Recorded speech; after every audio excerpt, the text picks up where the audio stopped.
And I want to thank Dalilah and her family for being here today and making the trip and all the hard work they've done that's gone into this.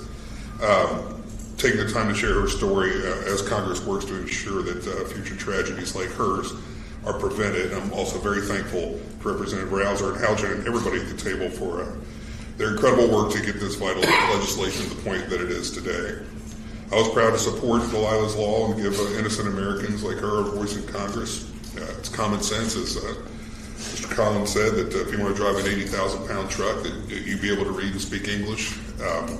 Like Mr. Collins, I've been in the third-generation trucking business myself, so you understand what it really takes to drive a truck. I was in the concrete business. It's probably he might even agree, it's one of the hardest truck driving jobs there are.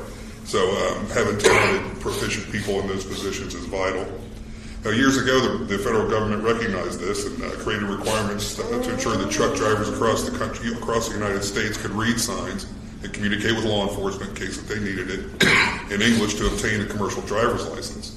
That ended in 2016 when the Obama administration decided to remove the English language proficiency requirement from the out-of-service criteria.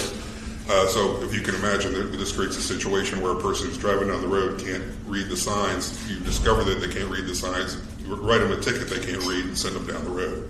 And that endangers, as has been said, your family, my family, and everybody's family. We've seen on the news the disastrous situation that's been created by that. Tragic accidents from coast to coast that have killed and maimed people from all of our states, frankly. And since President Trump's executive order requiring English language proficiency, a very common sense move, and Secretary Duffy's work on implementation, there have been at least 9,500 truck drivers that have been taken off the road for failing to meet those proficiency requirements. And I have to believe that lots of other ones have taken themselves out of that job to look for other ones to avoid that risk. I'm very proud to support this bill, which will codify that executive order and place additional safeguards to ensure that all CDL holders can read the road signs and know what they're supposed to do and when they're supposed to do it. And I'm especially appreciative, again, to Representative Rouser for including provisions in my bill, Connor's Law, and including Connor's name in this piece of legislation. Connor DeZion was killed by an illegal immigrant driver who couldn't read the road signs at just 18 years old. And it's good that his memory will be a part of this as well. It's tragedies like that, which are so easily preventable, need to be remembered in this legislation. It's going to take a big step towards making sure they don't happen in the future. It's past time to hold these illegal aliens accountable.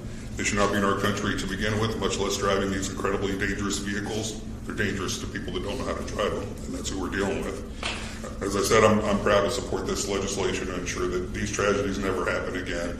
I appreciate very much being here with everybody today. I look forward to continuing to work on this legislation until we get it across the finish line. Jay. Well, this is a particularly poignant issue for me because the accident that